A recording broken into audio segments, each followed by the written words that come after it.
Gracias por acompañarnos. Congestionada Calzada Roosevelt, como estamos observando, 7 de la mañana, 41 minutos. Ahí estamos observando a vuelta de rueda literalmente el tránsito a esta hora del día. Fuerte congestionamiento ya en la Calzada Roosevelt, dirigiéndose sobre todo al oriente de nuestro país. Esto es al área del Trébol, Obelisco, Carretera El Salvador.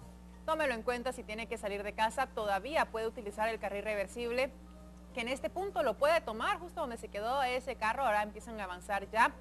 Recuerde que hasta las 8 de la mañana usted tiene permitido utilizar e ingresar al carril reversible. Nos da mucho gusto que nos pueda acompañar a esta hora de la mañana y nos vamos rápidamente antes de poner las noticias en contexto con nuestro compañero Otto Ángel. Adelante, Otto.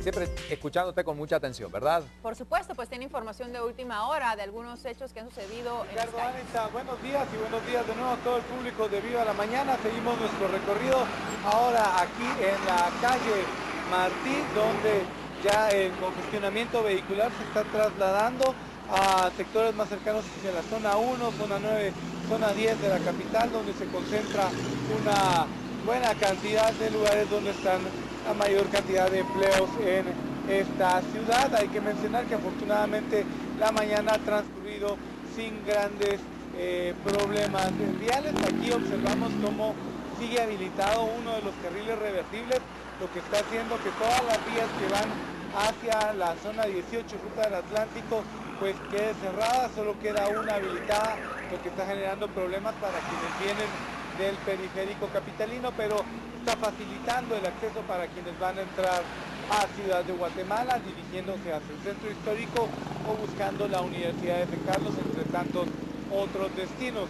Un dato importante, todavía a pesar de que se ha hecho mucha bulla, por decirlo de esta manera, no ha entrado en vigencia el acuerdo gubernativo que comienza a sancionar todo el tema relacionado con las motocicletas. Han habido algunos detalles que están terminando de afinar las autoridades antes que entre en vigencia la nueva normativa que obligaría, entre otras tantas cosas, a que los motoristas carguen su chaleco naranja. Por cierto, tampoco han habido operativos por esto, debido a que la normativa no ha entrado en vigencia. Compañeros, esta es la información que tenemos desde las calles.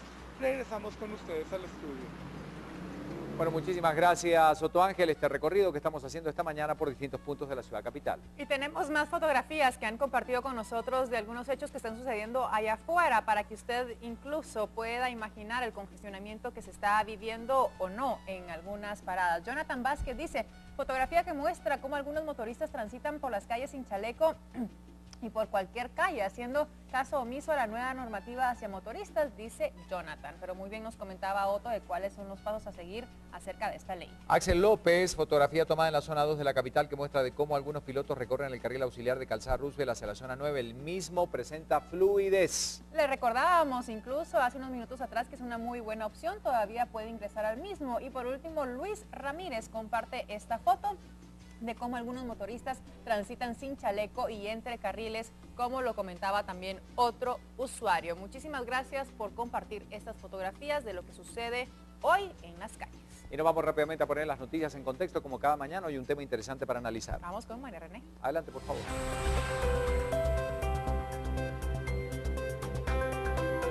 Gracias. Y hoy precisamente vamos a hablar de la furia del clima y las consecuencias que está teniendo en nuestro país, en las calles, las carreteras, y también cómo está afectando a cientos de familias que están en zonas de riesgo. En recientes semanas parece ser que está colapsando el sistema vial en nuestro país, porque parece que a diario también resulta que una carretera es dañada. Actualmente hay docenas de familias incomunicadas debido a los hundimientos que han ocurrido. Hablamos hundimientos en Quiché, también en Panajachel, ciertamente, y así escuchamos día a día cómo el clima está afectando a nuestra Guatemala. ¿Qué deben hacer las autoridades para prevenir esto y cuál es el impacto económico que tiene para nuestro país y para las familias afectadas esta furia que trae el clima? Para hablar de todo esto, esta mañana hemos invitado a la arquitecta Amanda Morán del Centro de Estudios Urbanos y Regionales de la Universidad de San Carlos de Guatemala, y también a David de León de la Conred. A ambos muy buenos días y gracias por estar con nosotros.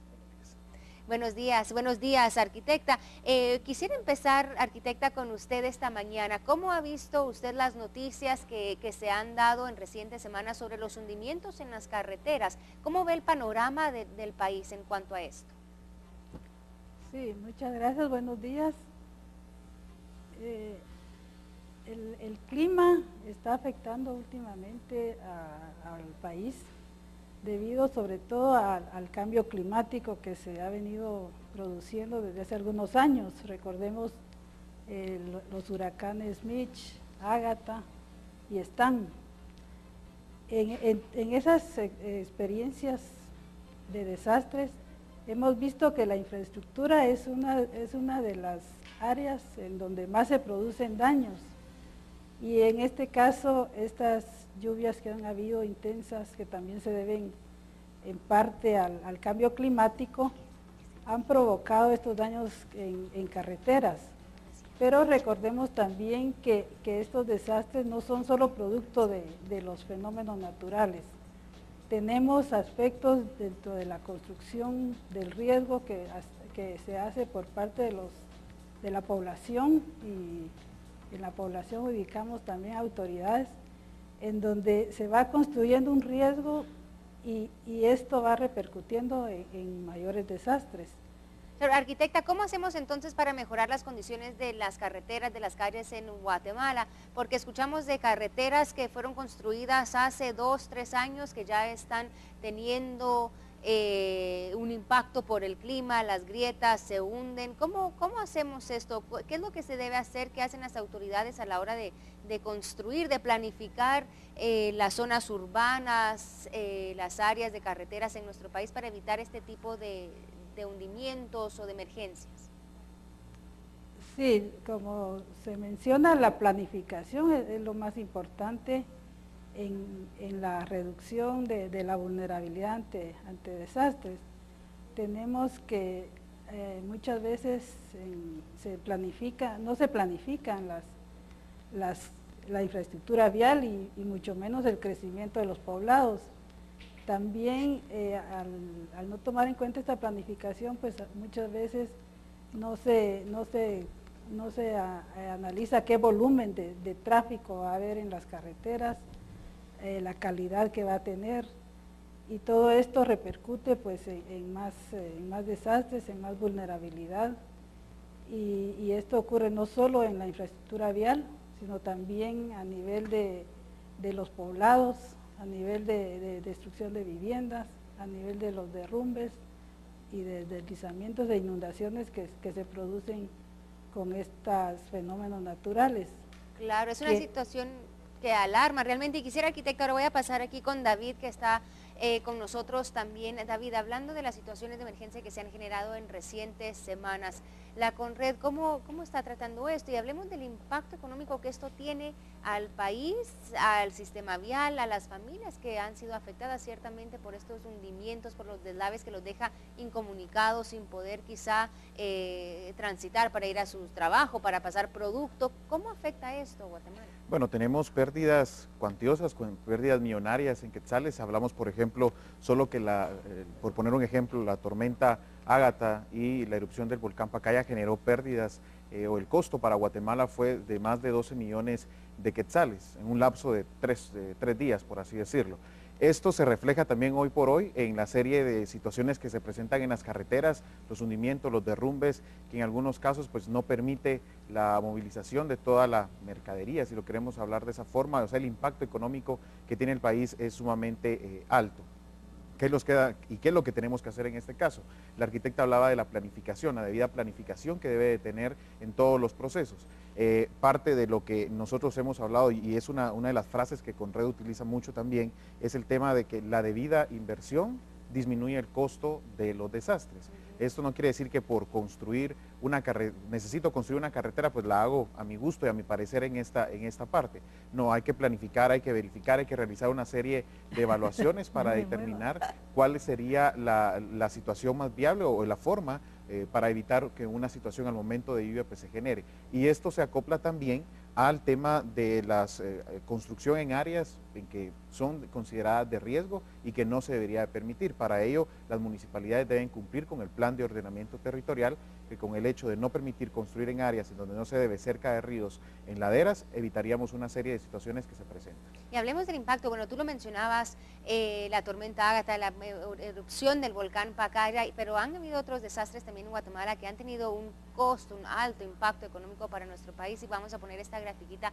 aquí en la pantalla para que la gente sepa y para que nos expliques un poco más de cómo estos fenómenos naturales impactan y cómo no quizá estamos preparados económicamente y con esa inversión de la cual hablas. Entonces aquí lo vemos, es un artículo que sacaba ayer el periódico que me pareció muy interesante porque hace un análisis de lo que ha costado cada fenómeno natural aquí en Guatemala, y además se habla, David, de un fondo para emergencias del cual se está analizando en finanzas junto con la Conred. Explícanos de este fondo de emergencias. ¿Cuál sería el propósito de este fondo de emergencias? Claro, hay un fondo siempre permanente para la reducción de desastres, se llama, que es el fondo de emergencias, que hoy por hoy anda por los 8 millones de quetzales, varía en todo caso dependiendo también de las situaciones que se puedan presentar.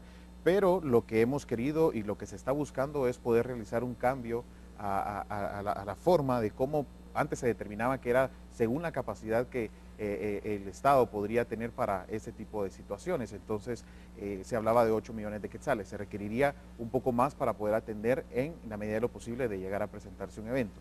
Pero solo en el caso del POA, que Conred ha elaborado, que se ha determinado una serie de situaciones, por ejemplo, tomando en cuenta el costo en sí, lo que ha generado para nuestro país estos eventos de Mitch, según lo podemos ver en esa gráfica. Lo que buscamos es que el fondo sea alrededor de unos, o en el caso del presupuesto que se pueda asignar para esto, sea alrededor de unos 170 millones de quetzales. Es un gran contraste de lo que actualmente se maneja, que son claro, unos 50 millones de quetzales, me decías, y no todos esos 50 millones se destinan a las emergencias, porque ahí, y tú me corregirás y sabrás mejor si hay que pagar, como hablábamos, sueldos, mantenimientos, entonces sí, no todo está destinado a las emergencias. Claro, todo está dependiendo en diferentes renglones, por así llamarlo, pero lo que buscamos es que estos 170 millones sirvan para el fortalecimiento de la institución. Vemos, y Guatemala ha tenido muchos avances en el tema de gestión de riesgo, ha innovado muchas herramientas que incluso en algunos casos se hacen en Guatemala y se están replicando en Centroamérica. Sistemas de alerta temprana que son artesanales, que se elaboran acá con nosotros, que costaban $1000, por ejemplo, en Guatemala hechos con artículo, pues con un costo más barato, hablamos de $100, por ejemplo, algo que se está replicando en otras regiones de Centroamérica. Hoy por hoy, estos 170 millones de quetzales que se requerirían para poder que Conred funcionara a la perfección, lo que buscaríamos, y lo ideal también sería poder tener, como lo han hecho otros países de la región centroamericana. El Salvador y Honduras tienen un fortalecimiento bárbaro en estos momentos. Hablamos en el caso de El Salvador, tienen y ya cuentan con un delegado a nivel municipal. Eso es lo ideal, lo que también nosotros buscamos, pero para esto hay que poder seguir fortaleciendo tanto a Conred, pero también cada una de las instituciones que trabaja y que forma parte del sistema Conred tiene que tomar en cuenta todas estas acciones. Por ejemplo, implementar un departamento de gestión de riesgo. CEGEPLAN ya tiene una unidad de gestión de riesgo, entonces ya desde la planificación a través de CEGEPLAN se está tomando la variable de riesgo en cuenta en todas las acciones o en todas las construcciones o en todo lo que se tenga. En fin, es parte de todo este fortalecimiento que nosotros buscamos y que tiene que ser necesario. Guatemala es uno de los países, está entre los primeros 10 a nivel mundial más vulnerables al cambio climático, y los efectos pues nos damos cuenta nosotros con una tarde que llueva acá en Guatemala y la serie de situaciones que se presentan. Claro, colapsa, por lo menos la ciudad colapsa, y como vemos en el interior del país también estas carreteras. La inversión entonces es clave. También mencionabas que actualmente se invierten unos 3 quetzales promedio por ciudadano en prevención de desastres, una cifra que parece bastante baja. Bastante baja, tomando en cuenta los 50 millones de quetzales que tiene Conred en estos momentos asignado de presupuesto, dividido con los 14 millones, un poco más que somos ahora también,